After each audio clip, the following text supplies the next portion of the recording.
Hello everyone, my name is Jaybird and welcome back to Lake of Voices. Without any further ado, let's just jump into it. The sky turns orange as sunset hits bonus. We can skip this. Indigestion.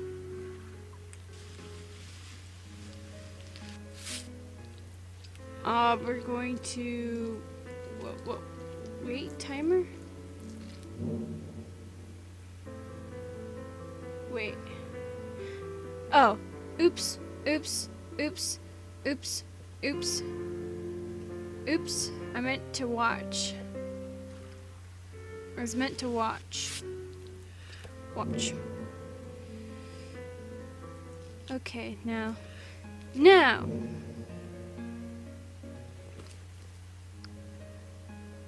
What about side effects? You didn't say what they were. Bemele steps in closer to the guide, his question harsh enough to be a demand. Bemele's trust in the guide has steadily declined since the first night. With the way he's acting, I cannot ignore the sense that it may come to a head before the journey is over. The guide levels a deeply unimpressed look at Bemele. He then sighs, raising the bottle up so that it's more visible. He swishes it almost impatiently. It can slow reflexes and cloud the mind. Immediately, Bemele's eyes widen incredulously. Margaret gasps quietly, bringing it in her mouth. Ba ba ba ba ba. I will only be taking half a dose. Yeah. I know how you feel about others coming close. Margaret looks at the bottle. Bemele takes another heavy step forward. He meets the guide's eyes stonily. No. You can't drink something like that. I'll carry you. Ooh. Bemele presses forward, encroaching on the guide's personal space. The guide visibly shrinks back again. However, he can't hobble much farther away due to his injured leg. That won't? Before the guide can put forth another word, Bemele brazenly snatches the bottle straight from his hand. Everyone is stunned into silence by Bemele's action. Even the guide has trouble expressing any sort of emotion beyond furious disbelief. Bemele ignores all of our reactions and smiles triumphantly, holding the bottle like a trophy. You have made it very clear that at the first inconvenience, you would leave us all for dead in the water. As you are now, that is impossible. Woo! The guide narrows his eyes at Bemele, who only gives him a taunting grin. So, this isn't about any possible adverse effects. You want to leave me injured and immobile on purpose.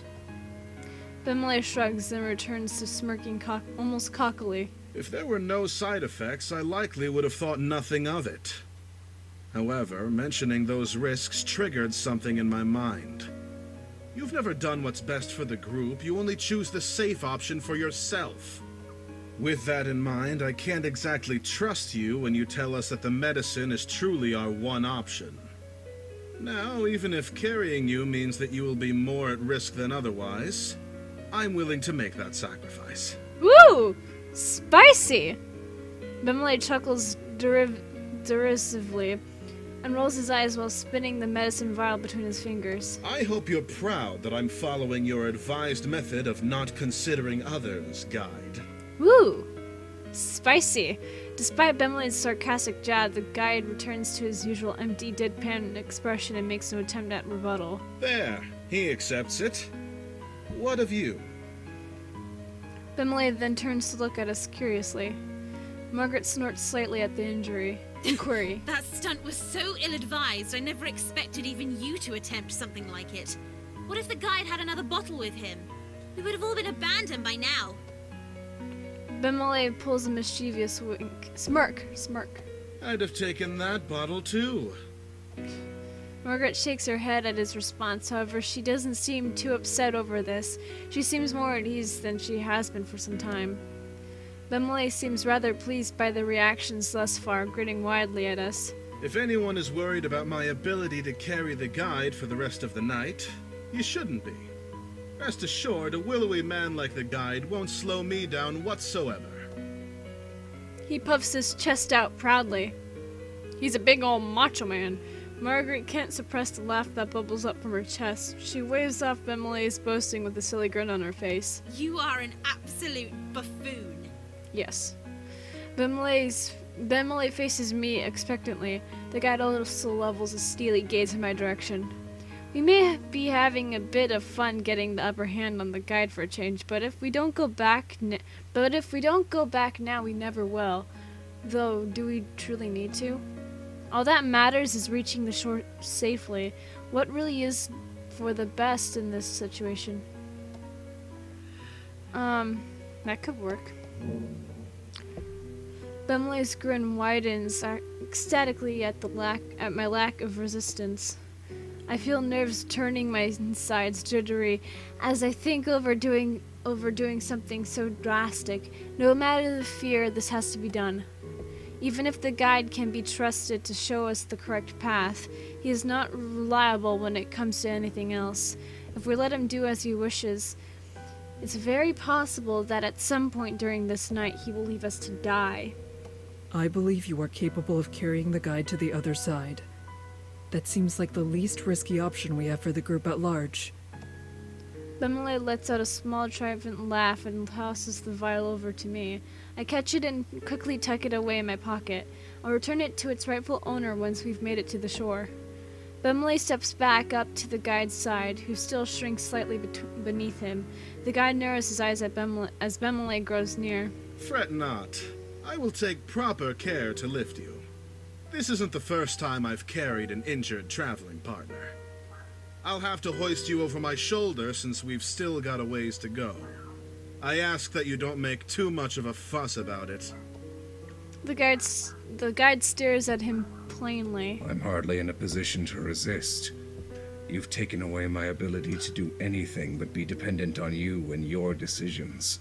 Haha! Even though this path was only taken because I am not someone you care for rather than true pragmatism, it is a better mindset to have on these bridges than how you've acted thus far.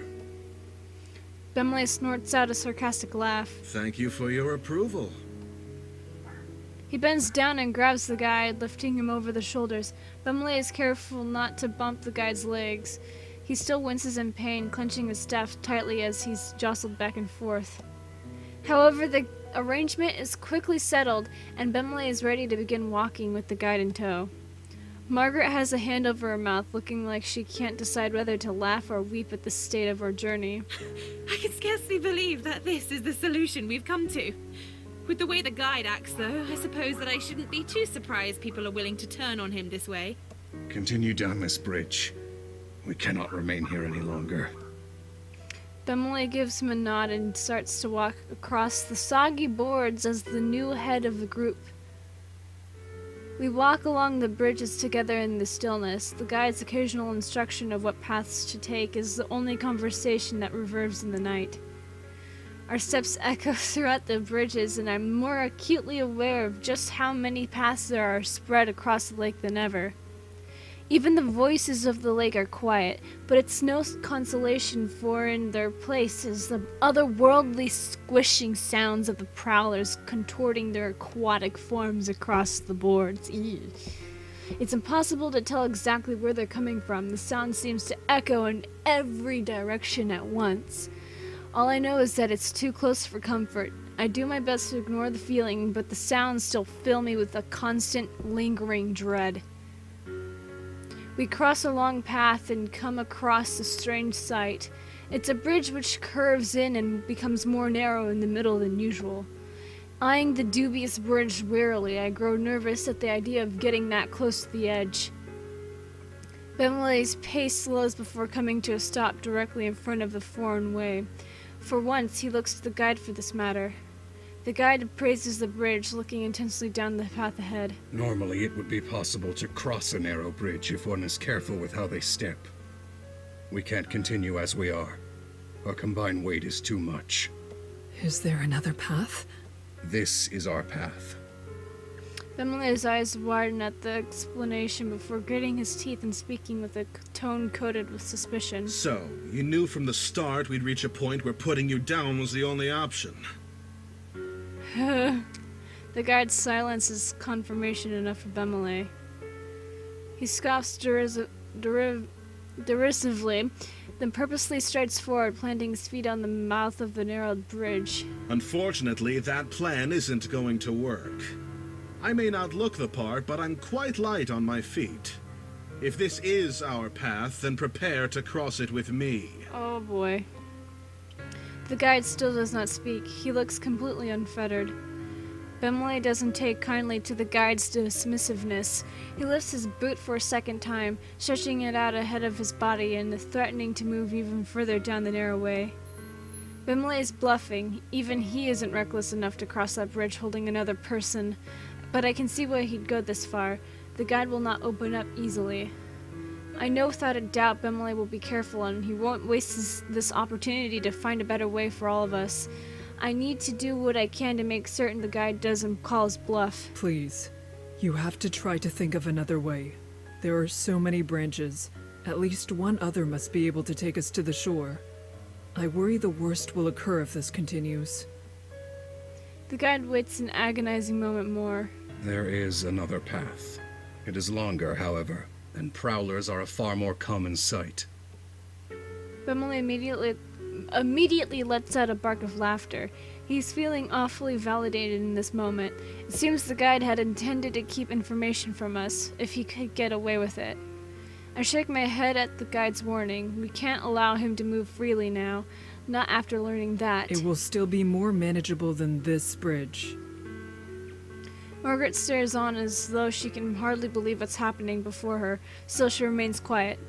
Despite the guide's initial opinion, he sighs. Go back a small ways.